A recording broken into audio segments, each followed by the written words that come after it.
Today I'm going to be drawing in my Leuchtturm 1917 sketchbook that I got for Christmas, and it is quickly becoming one of my favorite sketchbook brands ever. Now, the reason, this is sort of a gnarly drawing for you, the reason is because it is a dotted sketchbook, which I know Moleskine makes as well, but it's just got a wonderful paper quality. It's really kind of red, blue, and gorgeous, and I just have been enjoying it thoroughly since I've got it. But I think it's time to add some more artwork to it, and that's what I want to take you guys along for today. I'm going to start by drawing a portrait, rather the shape of a portrait. Try and keep the shadows to a minimum. Maybe I'll draw in a different style. I can't use my hand like this because then we get all the shadows. So let's just kind of go like this instead. So I think this one will be, I'll go with a female head. It's going to be another weird, kind of abstract sketch of a head with a bunch of nonsense coming out of it. Some sort of theme that hasn't quite emerged yet. But I've just been really into portraits in this book. It's always good to practice drawing heads because all of the problems of drawing, save for a lot of hard surface stuff, I would say that's not really as applicable. But most of the problems of drawing are in the human head.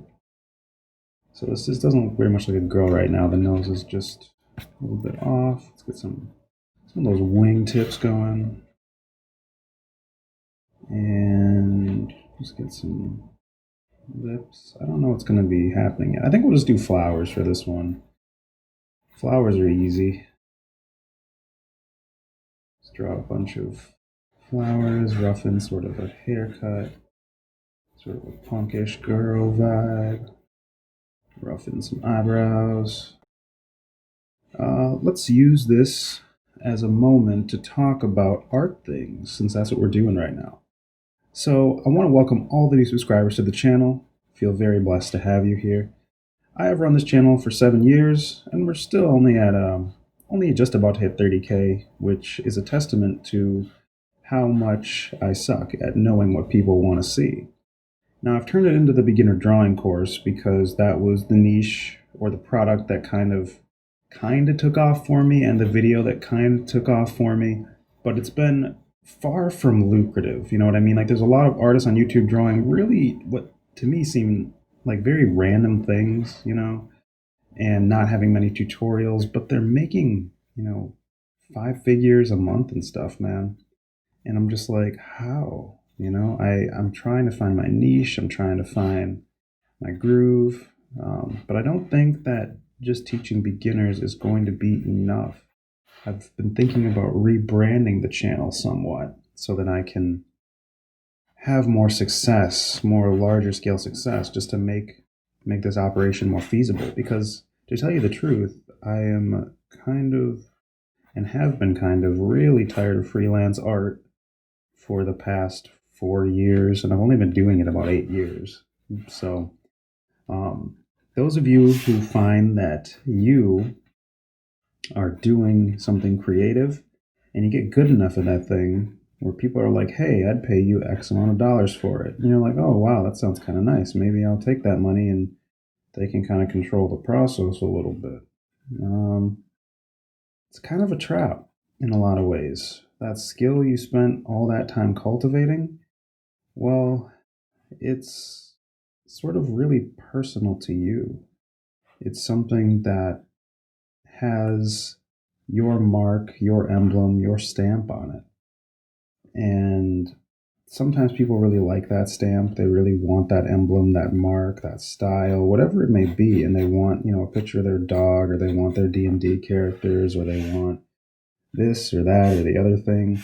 And it gets really kind of hollow after a while. Like, you might be able to pay your bills with it. You might be able to, have a little bit of fun, but it's not like it's enough money to give up your artistic freedom, really. And it's like a faucet. There's a finite amount of artistic energy in general that you have. And when you're always using it to do the drawing bidding of others, then you'll often find that a lot of that energy is gone when you sit down to do it for yourself.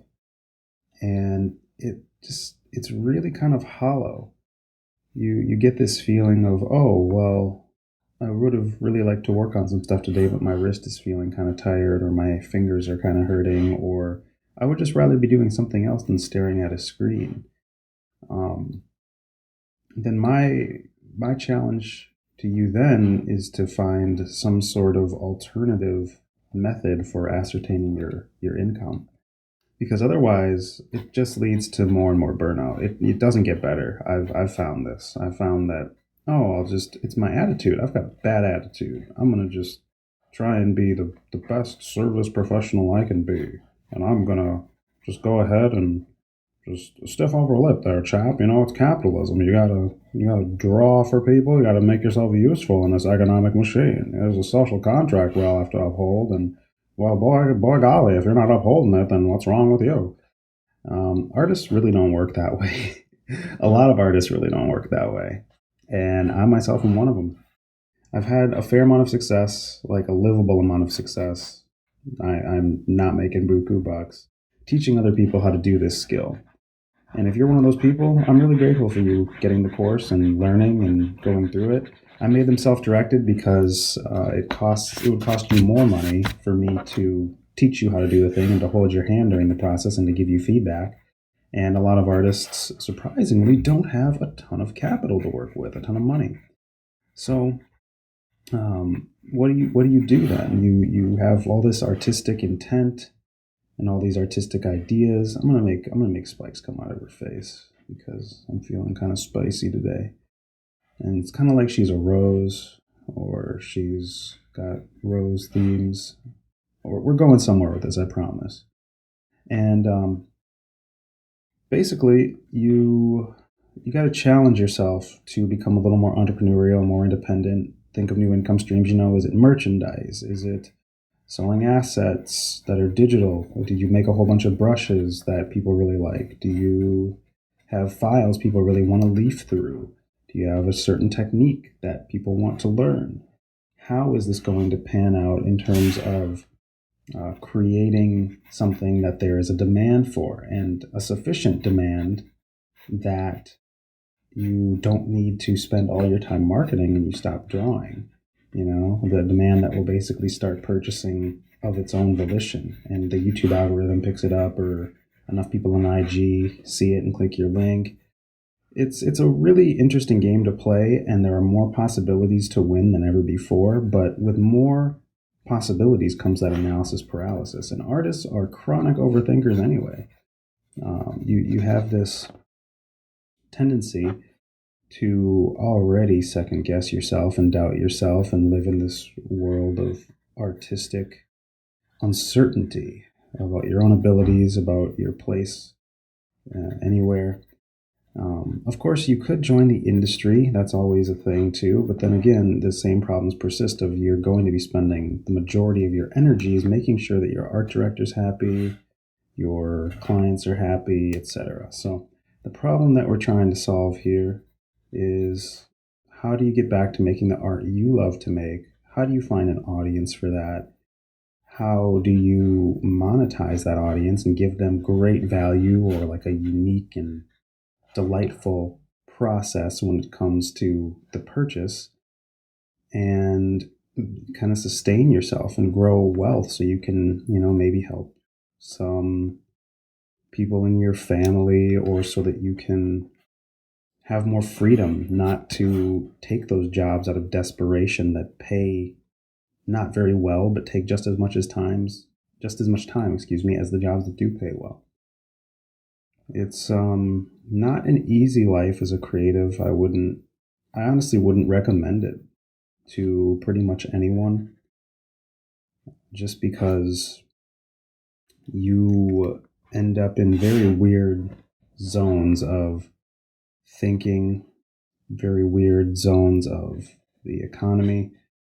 And if you don't really care that much for personal work and you just want a job, then it could work really well for you because you could get into the industry and just chill in a studio and do your work and get better and all that good stuff. And you don't have a lot of impetus to make work of your own volition or have anything to say. But then there's those who have that more independent, more brazen spirit, and they have to make work for themselves because it's ooh, my speakers are freaking out because it's therapeutic. Yeah, it's really therapeutic to make art, and it's really fulfilling, and it really takes a lot of focus that would otherwise be spent on probably examining your life in ways that you maybe shouldn't, ways that are mentally unhealthy. But I digress. It's really um, interesting to be in this position wherein something you used to love, something you loved very deeply, has, been used in the service of others, and that made you not really care to do it for yourself or even to do it anymore. Um, so you try to create products, things that don't take up your time but use the skill, and that gives you a way to spend more of the time doing the stuff you actually care about. Not making crap no one wants to see, like 6 people's D&D characters. It's like, okay, cool, well, those 6 people like it and maybe 5 people like it on ArtStation, but it's not going to build you an audience. Your commissions aren't going to get you there. And that's something that really hit me from Ergo Josh and his YouTube channel. Much like the taking low paying gigs out of desperation was something that Felix Colgrave, a fantastic animator, articulated beautifully in his Patreon video. I myself, I am kind of having a difficult time even finding my niche. I know that I've gotten pretty decent over the years. I know that I'm good enough to fulfill client needs. This almost looks like Vi from League, which was totally unintentional, but whatever. And I'm at a professional place, and I've taught people, and people have gotten benefit from my courses and all that. But like I said, I sell just enough not to go hungry. I don't have a humongous following. I haven't found the things I want to be doing consistently enough to bring about any sort of larger scale income. Being 30 years old, you get kind of sick of making like, $24,000 a year. Like your best year was like $30,000, and it wasn't all from art either. So it's a really tough game, and it takes a lot of hard work and dedication. But I would say the biggest thing you should take away from this is it also takes a lot of clarity. Clarity, knowing yourself, knowing the kind of art that you like to produce, knowing the kind of people who want to see that art. I'm drawing things you can't see now. I'm going to adjust the camera. Knowing who wants to see that art, what format they would pay for it in. Do they want to see it on a t-shirt? Do they want to wear that t-shirt? Do they want to see it on a mug? Would they sip coffee out of that mug in the mornings? What about tutorials? It's very saturated. What do you do about that? Do you try to find a niche within that niche? Is there even enough demand? Like, of course, I target beginners because that's what the YouTube algorithm picked me up for. I would have just continued to experiment. But every time I did experiment, nothing was as financially feasible, if that makes sense.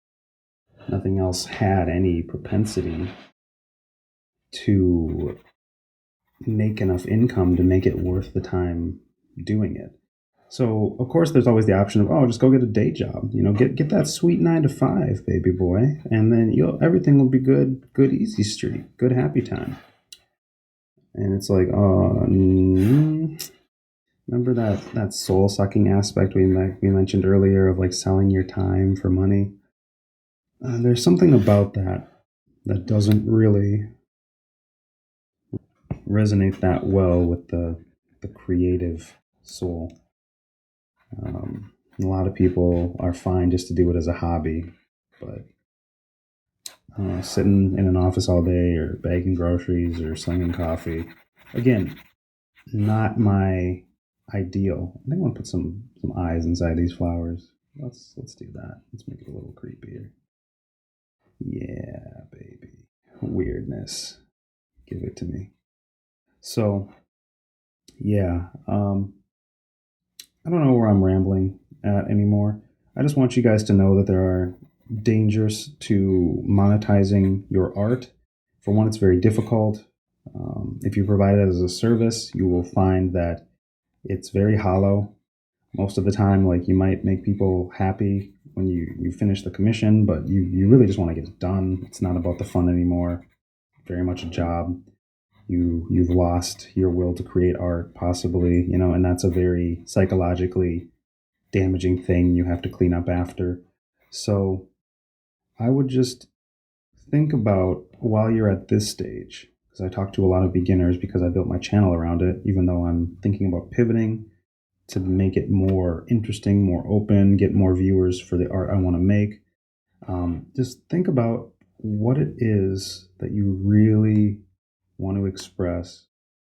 How does that turn into the end product?